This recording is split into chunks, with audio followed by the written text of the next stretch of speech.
7 clés qui nous ouvrent les portes du royaume de Dieu. Lorsque nous écoutons ou lisons un message du Seigneur délivré par l'un de ses messagers, nous filtrons inconsciemment certaines informations données. Or, ces informations sont parfois de la plus haute importance. C'est pourquoi l'Esprit m'a inspiré cette analyse et exhortation. Dans un des derniers messages publiés, le Seigneur nous dit « Couvrez-vous constamment de mon sang et déclarez vos positions légitimes. » Comprenez-vous ce que le Seigneur attend de nous par cette parole ? Il est clair que cette parole est une parole de mise en garde qui nous enjoint à nous protéger.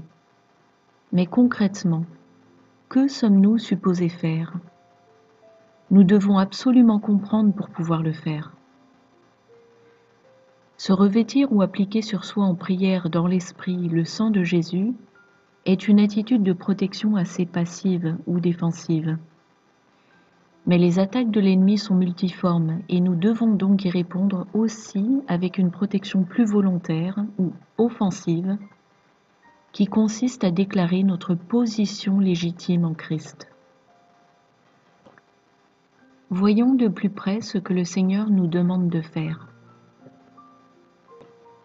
Premièrement, se couvrir dans l'esprit de son saint sang rédempteur, purificateur et protecteur. Cela signifie bien sûr que nous sommes nés de nouveau, c'est-à-dire que nous avons reconnu Christ comme notre Seigneur et Dieu, et nous avons accepté le sacrifice de Christ pour racheter nos péchés. Mais cela exclut la complaisance à l'égard du péché. Autrement dit, cela exclut le fait de continuer à pratiquer volontairement le péché. Nous devons le fuir et nous repentir quotidiennement pour que la protection du sang de Christ puisse être effective. En effet, le sang rédempteur de Christ ne couvre pas les péchés volontairement entretenus par désinvolture ou complaisance. Une telle attitude nous disqualifierait comme épouse de Christ. C'est pour cela que le Seigneur insiste souvent sur la repentance. Repentons-nous chaque jour et sans tarder, à chaque fois que l'Esprit condamne notre conscience. Sondons notre conscience quotidiennement à la recherche des péchés commis. Concrètement, comment appliquer le sang de Jésus ? Voici un exemple. Par la prière et dans la foi, j'applique maintenant en esprit le saint sang purificateur de Christ, mon Seigneur et Sauveur, sur mon être tout entier, corps, âme et esprit. Amen. Deuxièmement, déclarer nos positions légitimes. Dès lors que nous sommes nés de nouveau, notre position, c'est d'être des enfants légitimes de Dieu. Le fait de le reconnaître et le déclarer nous donne accès à notre héritage divin, une autorité légitime contre l'ennemi et les préjudices qu'il nous inflige. C'est d'autant plus efficace si nous avons recours aux Écritures pour revendiquer notre identité céleste légitime, car la parole de Dieu est vivante et efficace, et c'est notre arme spirituelle contre l'ennemi. En pratique, vous pouvez proclamer les 20 vérités suivantes en paraphrasant les versets qui les soutiennent, ou bien vous pouvez prier la prière intitulée « Oui, papa, je suis ton enfant bien-aimé ». Premier point, je ne suis pas défini par mes erreurs. Si je tombe, je ne suis pas rejeté, car le Seigneur me prend la main. Psaume 37, 24. Deuxième point, je suis un enfant de Christ. Car à tous ceux qui l'ont accepté, la parole, à ceux qui croient en son nom, Jésus-Christ, elle a donné le droit de devenir enfant de Dieu. Jean 1, 12. Troisième point, je suis uni avec Christ. Je suis un dans l'esprit avec Christ. Car celui qui s'unit au Seigneur est un seul esprit avec lui. 1 Corinthiens 6, 17. Quatrième point, je suis capable de faire de grandes œuvres pour le Christ, car notre Seigneur a décrété, en vérité, je vous le dis, celui qui croit en moi fera aussi les œuvres que je fais, et il en fera même de plus grandes, parce que je vais vers mon Père. Jean 14, 12. Cinquième point, mon vieil homme est crucifié avec le Christ. Car mon vieil homme a été crucifié avec Christ, afin que mon corps de péché soit réduit à l'impuissance, et qu'ainsi je ne sois plus esclave du péché. Romains 6, 6. Sixième point, je suis plus qu'une conquérante, car nous sommes plus que vainqueurs grâce à celui qui nous a aimés. Romains 8, 37. Septième point, je suis créé à l'image de Dieu, puisqu'il est écrit « Dieu créa l'homme à son image, il le créa à l'image de Dieu ». Genèse 1, 27. Huitième point, je suis un des membres du corps de Christ. Comme il a été révélé à Paul, vous êtes le corps de Christ et vous êtes ses membres, chacun pour sa part. 1 Corinthiens 12, 27.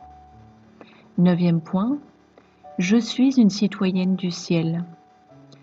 Quant à nous, notre droit de cité est dans le ciel, d'où nous attendons aussi comme sauveur le Seigneur Jésus-Christ. Philippiens 3, 20. Dixième point, j'ai tout ce dont j'ai besoin pour servir le Seigneur. Dieu me comble de toutes ses grâces afin que je possède toujours à tout point de vue de quoi satisfaire à tous mes besoins et que j'ai encore en abondance pour toute œuvre bonne. 2 Corinthiens 9, 8. Onzième point, je fais partie d'un peuple choisi. Je fais partie d'un sacerdoce et d'une prêtrise royale. Je fais partie d'une nation sainte. En effet, c'est écrit, nous sommes un peuple choisi, une prêtrise royale, une nation sainte, un peuple racheté, afin de proclamer les louanges de celui qui nous a appelés des ténèbres à sa merveilleuse lumière. 1 Pierre 2, 9. Douzième point, mon corps est le temple de Dieu. Comme l'Écriture le révèle, mon corps est le temple de l'Esprit Saint qui est en moi et que j'ai reçu de Dieu. Je ne m'appartiens pas à moi-même, car j'ai été racheté à un grand prix. Je dois donc rendre gloire à Dieu dans mon corps et mon esprit qui appartiennent à Dieu. 1 Corinthiens 6, 19 et 20. 13e point. Je suis morte et ma vie est cachée avec Christ en Dieu. Comme Paul l'a dit, en effet, vous avez connu la mort et votre vie est cachée avec Christ en Dieu. Colossiens 3, 3. 14e point. J'ai été ressuscité avec Christ.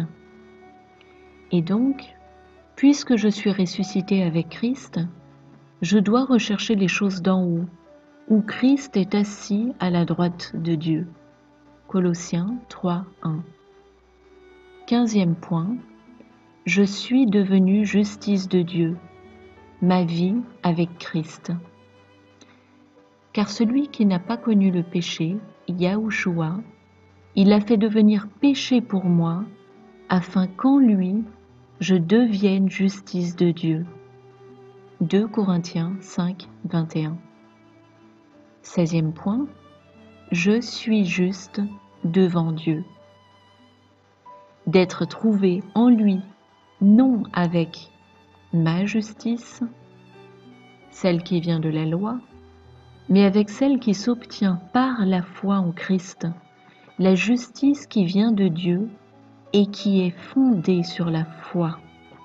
Philippiens 3, 9. 17e point. Je suis complète en lui.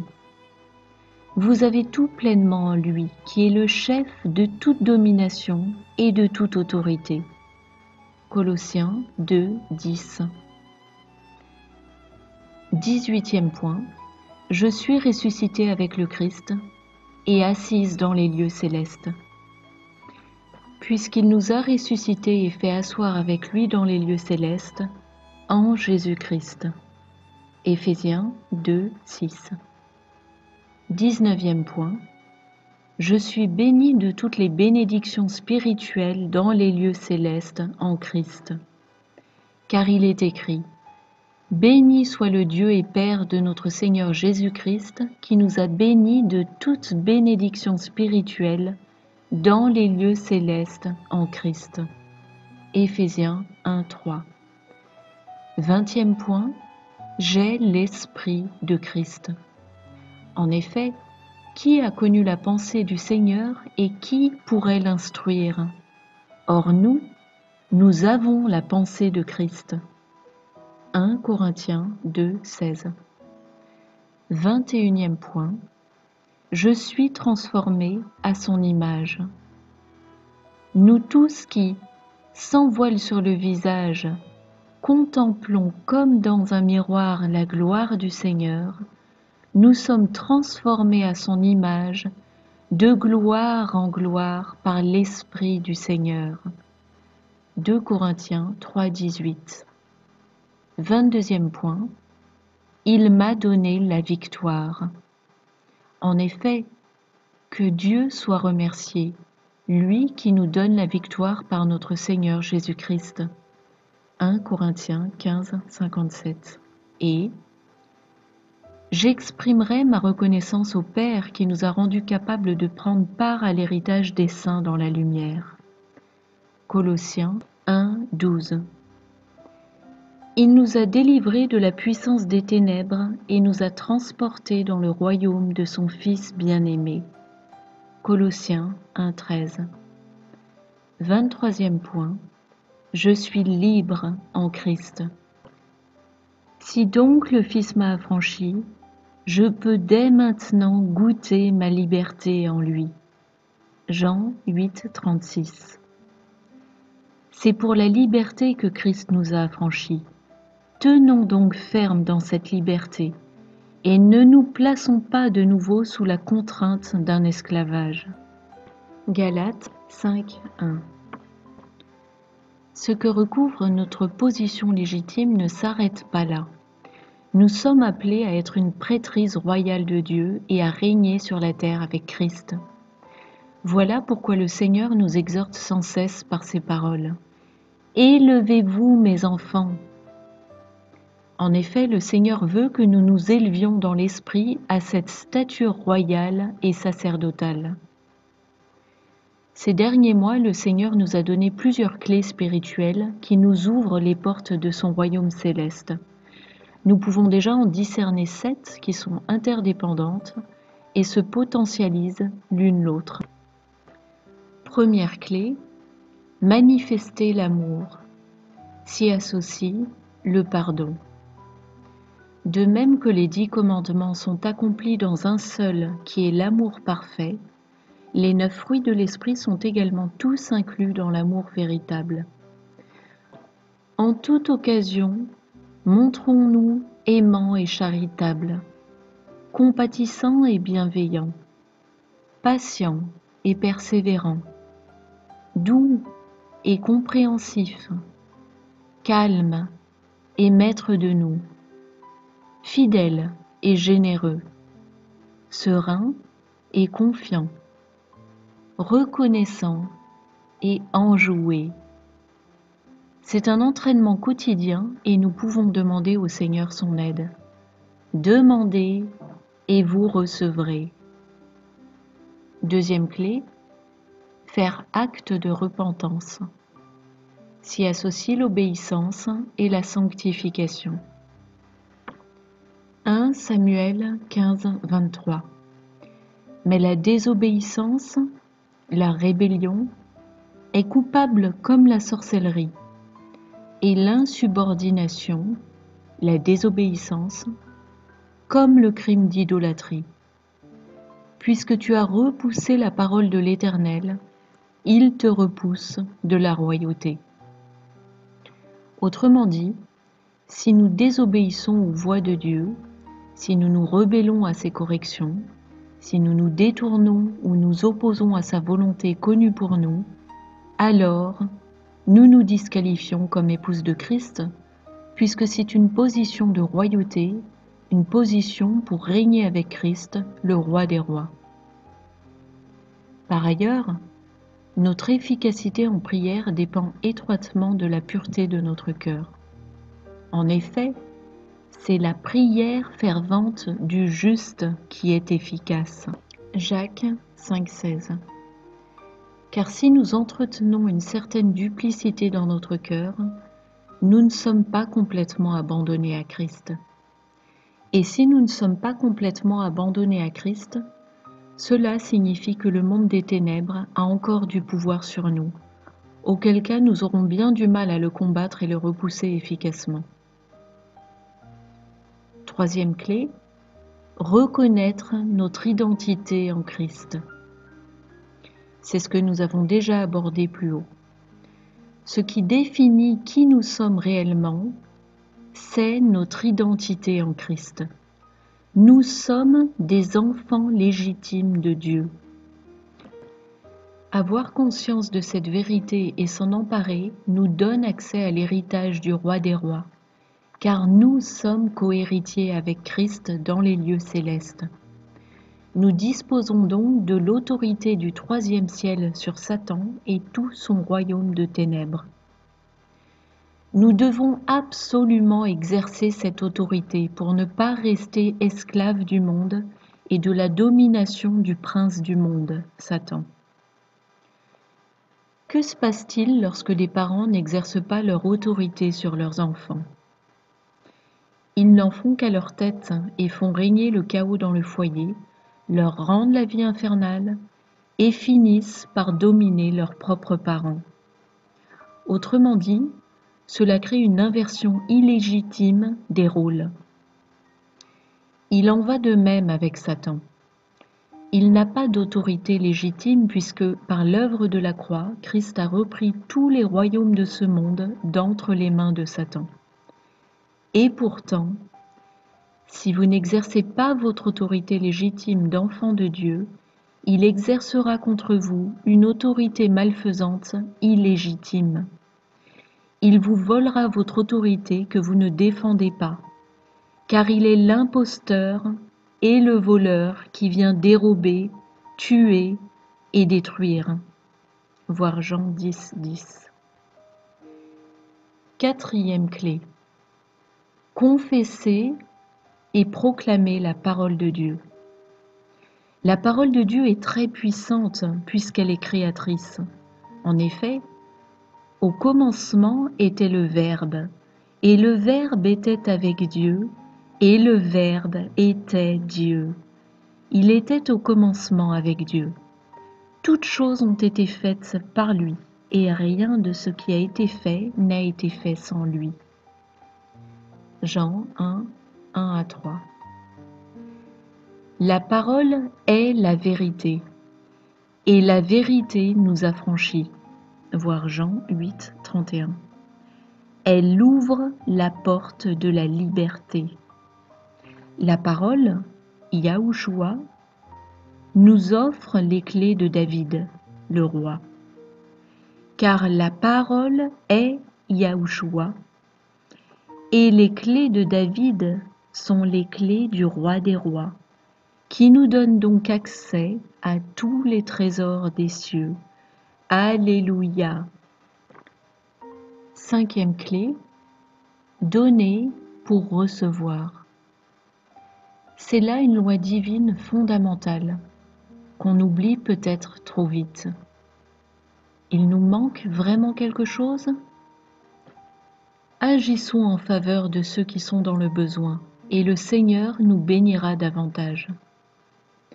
Il est dit en Matthieu 25, 40, « Et le roi leur répondra, « Je vous le dis en vérité, toutes les fois que vous avez fait ces choses à l'un de ces plus petits de mes frères, c'est à moi que vous les avez faites. » Et en Luc 6, 38, « Donnez, et il vous sera donné. On versera dans votre sein une bonne mesure, serrée, secouée et débordante, car on vous mesurera avec la mesure dont vous vous serez servi. Ce verset est valable sur tous les plans, pas seulement sur le plan matériel. Bénissons spirituellement et nous recevrons des bénédictions spirituelles. Appliquons-nous à faire les œuvres de Dieu et il nous le rendra en répondant aux désirs de notre cœur, que ce soit en augmentant les fruits de l'esprit en nous faisant grâce de dons spirituels, parfois en nous délivrant d'un esprit de servitude générationnelle ancré, en résolvant un problème financier que nous avons, ou même, si besoin, par des dons matériels. Prions les uns pour les autres. Prions pour les besoins du corps de Christ et pour les âmes perdues, et Dieu pourvoira à nos besoins en retour. Matthieu 6, 33 et 34. Cherchez premièrement le royaume et la justice de Dieu, et toutes ces choses vous seront données par-dessus. Ne vous inquiétez donc pas du lendemain, car le lendemain aura soin de lui-même. À chaque jour suffit sa peine. En outre, Dieu a établi que ceux qui béniront son peuple seront bénis en retour. Or cela s'applique non seulement à sa terre sainte, Israël, mais aussi à l'Israël spirituel qu'est la sainte Église de Christ, son épouse. Lorsque vous priez pour le corps de Christ et pour les saints, cette règle s'applique. Genèse 12, 3. Je bénirai ceux qui te béniront, et je maudirai ceux qui te maudiront. Et toutes les familles de la terre seront bénies en toi. Genèse 18, 18. Abraham ne doit-il pas devenir un peuple fort et puissant? Israël, en qui seront bénies toutes les nations de la terre? Nombre 24, 9. Le peuple d'Israël ploie les genoux. Il se couche comme un lion, comme une lionne. Qui le fera lever? Béni soit quiconque te bénira, et maudit soit quiconque te maudira. Sixième clé, construire son arche refuge. Le Seigneur nous a souvent répété ces derniers mois de construire nos arches refuges. Cependant, la plupart d'entre nous n'en avons pas les moyens et nous entrons dans une époque qui ne s'avère pas vraiment favorable à la construction de quoi que ce soit sur le plan matériel. En outre, nous savons que nous devons attendre l'essor du cours de l'argent et de l'or, qui seront utilisés par divers membres du corps de Christ pour financer ces arches refuges. D'où notre interrogation grandissante à entendre le Seigneur répéter et insister avec cette injonction. Vous rappelez-vous d'une vidéo intitulée « La pluie d'arrière-saison et la transformation de l'épouse » publiée en avril 2019. Le Seigneur évoquait une arche, et c'était bien avant qu'il utilise ce terme avec sa prophète Lois Vogelschardt. J'y partageais ce que l'Esprit m'avait révélé au sujet des arches, en ces termes. L'arche dont parle le Seigneur est une arche spirituelle. Cela fait allusion à l'arche de Noé, mais également à l'arche d'alliance.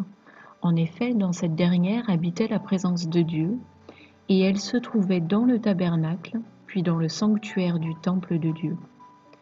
Or, désormais, Dieu habite le cœur des croyants en Christ. Voir 1 Corinthiens 3,16 et 1 Corinthiens 6,19. Donc, être conduit dans l'arche, cela signifie pour nous entrer dans la pleine présence de l'Esprit de Dieu. C'est là que nous serons protégés. Eh bien, le Seigneur m'a rappelé cela et l'Esprit m'a communiqué ceci en complément. Le spirituel précède toujours le naturel. Ce qui est réalisé dans l'esprit précède ce qui est réalisé dans le royaume physique. Pour pouvoir vous utiliser dans mes projets, j'ai besoin que vous construisiez votre propre arche spirituelle. chacun la sienne. À l'image de ce que j'ai réalisé avec Noé, votre arche est construite au travers de votre obéissance et communion permanente avec moi. Le monde et ses manières sont exclus de l'arche et ne rentreront pas davantage dans vos arches refuges. Seuls mes vrais enfants fidèles viennent à habiter l'arche et demeurent en elle, comme il est dit dans mon psaume 91. Construisez vos arches spirituelles, mes enfants, et vous verrez ensuite les arches refuges rendues possibles. Amen. En effet, il est dit dans le psaume 91, 1, « Celui qui s'abrite tout près du Très-Haut repose en lieu sûr, à l'ombre du Tout-Puissant. » Et on lit également dans Colossiens 3, 3, « Car vous êtes morts, et votre vie est cachée avec le Christ en Dieu. » On comprend aisément que dans les arches refuges, nous devrons être unis en un seul esprit, et qu'il est inconcevable que le Seigneur y conduise une personne qui aurait un esprit de division, de dissension. L'individualisme ou des attaches aux choses du monde sont à bannir pour avoir part au projet d'arche-refuge du Seigneur. Voilà pourquoi nous devons commencer par apprendre à habiter au quotidien dans l'arche spirituelle du Seigneur. Or, vivre dans la présence du Seigneur et marcher dans l'esprit n'est pas une attitude passive, mais active, surtout dans l'esprit. Cela implique le vouloir et le faire, la volonté et l'action. Tout comme une fiancée est amoureuse de son fiancé et pense à lui en tout temps, tout comme elle souhaite demeurer près de lui et lui parler constamment, il en va de même pour nous avec notre Seigneur si nous voulons faire de lui notre premier amour et être son épouse. Pour vivre dans le sanctuaire de la présence de Dieu, nous devons donc passer autant de temps qu'il nous est possible dans la prière sous toutes ses formes. La louange et l'adoration en écoutant de la musique ou en chantant, lui rendre grâce, le louer, lui parler, l'écouter, prier en langue. Cette discipline n'est pas toujours facile, surtout lorsqu'on est découragé et affligé. Et pourtant, moins on a le cœur à s'y astreindre, et plus il est nécessaire de faire l'effort. Car même si on ne ressentira pas forcément la présence de Dieu dans ces circonstances, le Seigneur nous bénira toujours pour notre bonne volonté, nos efforts et notre persévérance. Et nous le constatons d'ailleurs par une meilleure résistance à l'adversité et un meilleur état d'esprit après qu'avant. Lorsque nous avons du mal à libérer du temps pour le Seigneur, pensons à prier en langue pendant les multiples moments perdus, dans les déplacements, sur la route, à surveiller les enfants, à faire la cuisine, le ménage ou la vaisselle, à prendre sa douche, etc. En effet, prier en langue, ou même chanter en langue, ne réclame aucune concentration de l'esprit, mais plutôt un lâcher-prise de l'esprit au contraire. Et l'on peut donc bénéficier des bienfaits du prier en langue tout en effectuant une autre tâche. Nous devons vivre dans la repentance et l'introspection. Cela signifie que nous devons chaque jour scruter notre cœur à la recherche de nos fautes et de nos vraies motivations, afin de demander pardon et redresser nos mauvaises voies dès qu'on les identifie.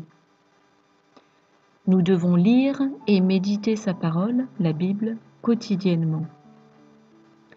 Nous devons prendre l'habitude de partager avec notre Seigneur la Sainte Seine, c'est-à-dire prendre la communion avec lui.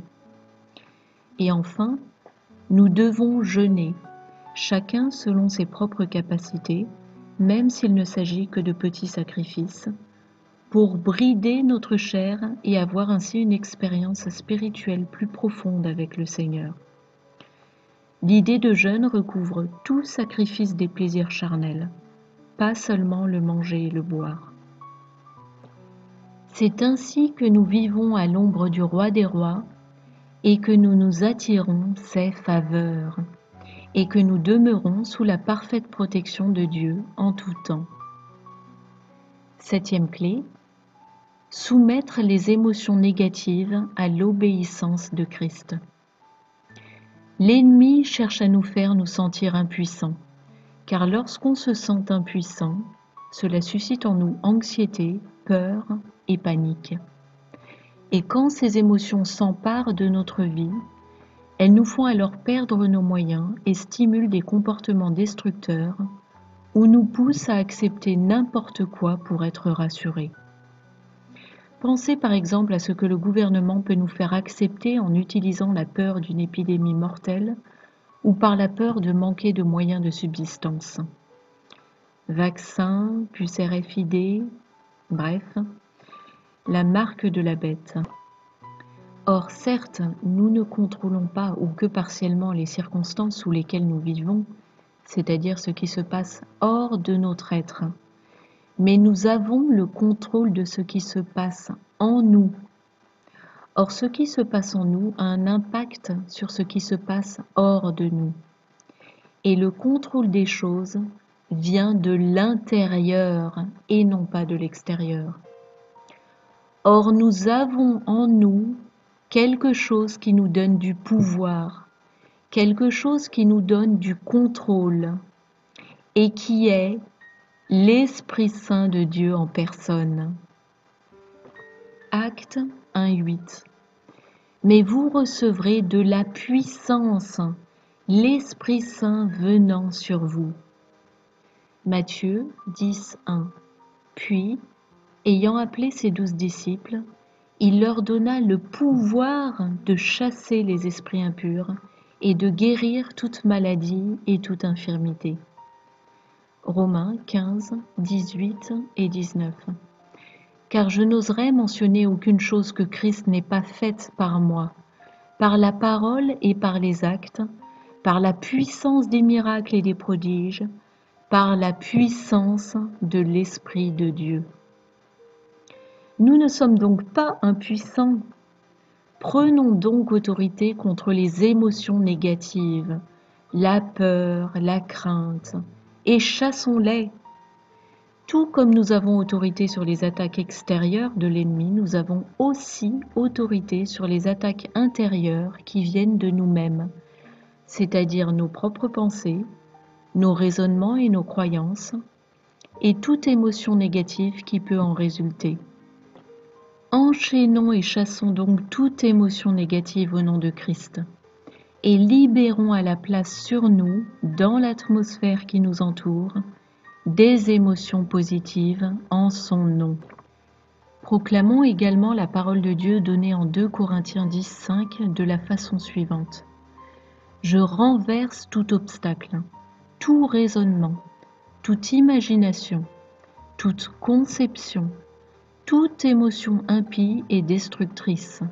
Citez-la: peur, angoisse, colère, haine, auto-apitoiement, dénigrement de soi, autoflagellation, doute, incrédulité, jalousie, etc., qui se dresse présomptueusement contre la connaissance de Dieu, et je fais captive ou prisonnière toute pensée, toute opinion et toute émotion négative pour les amener à obéir au Christ.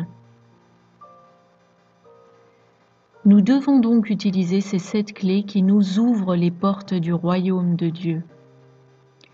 Par définition, une clé ouvre un accès, une porte. Une porte qui nous fait avancer vers notre destinée en Christ et nous épanouir en qui nous sommes véritablement, qui nous avons été créés pour être individuellement. Chaque clé est une révélation cruciale qui nous permet de progresser dans cette voie, qui nous rapproche de Dieu et nous permet d'être vainqueurs dans cette vie. Le Seigneur nous donne des clés, des révélations pour que nous les utilisions. Nous devons donc utiliser les clés pour ouvrir les portes devant nous. Dans le royaume terrestre, nous avons besoin de clés au quotidien pour nous déplacer un peu partout. Des clés matérielles, clés de maison, clés de voiture, clés de boîte aux lettres, etc. Et des clés virtuelles, numériques, code d'accès, numéro de carte bancaire, etc. Ces clés nous permettent de faire tout ce que nous souhaitons et avons besoin de faire. Lorsqu'on est encore enfant, on a peu de clés à notre disposition, puis en grandissant, nous en avons davantage, car les clés sont associées à des responsabilités croissantes. Il en va de même dans le royaume spirituel. Le Seigneur nous donne des clés au fil de notre marche avec lui. À nous de les utiliser pour gagner en liberté, entrer et progresser dans notre destinée en Christ. Le Seigneur attend de nous que nous les utilisions individuellement et collectivement. Hélas, on a tendance à oublier qu'on dispose de clés données par le Seigneur, et on se retrouve alors dans la posture d'un enfant qui réclame et attend qu'on lui ouvre toutes les portes. Autrement dit, qu'on fasse les choses pour lui, car il est encore maladroit et immature. Or, nous devons prendre conscience que si les clés sont oubliées dans un tiroir, nous serons limités dans nos mouvements et notre liberté d'action. Il peut arriver bien sûr que nous perdions nos clés ou qu'on nous les vole, symboliquement, et que nous ayons besoin d'un frère ou une sœur qui a un double pour nous venir en aide en ouvrant pour nous les portes dont nous avons besoin. C'est ce qui se passe lorsque nous demandons de l'aide en prière de temps à autre. Mais si nous passons notre temps à demander aux autres d'utiliser leurs clés pour nous secourir, parce que nous oublions négligemment ou paresseusement les nôtres dans un tiroir, nous allons avoir la vie compliquée et beaucoup d'obstacles sur notre parcours, des portes fermées, qui nous empêcheront d'avancer et de progresser.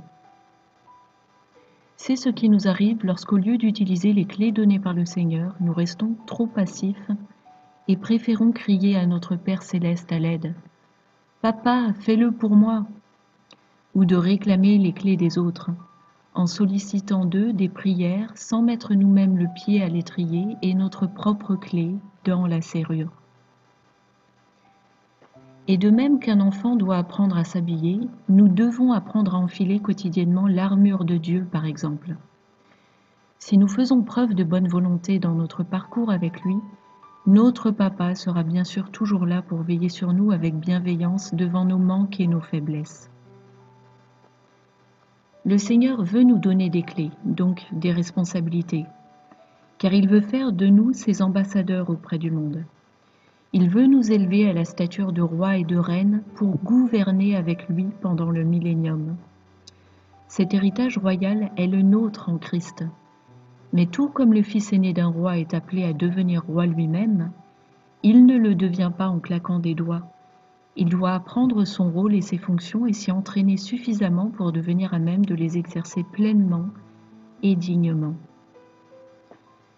En cette époque inédite où un confinement nous est imposé, notre Dieu, qui est souverain sur toute chose et toutes circonstances en ce monde, nous offre pour beaucoup d'entre nous l'occasion d'utiliser plus que jamais les clés qu'il nous a offertes, lesquelles ouvrent la porte à ses bénédictions sur notre vie.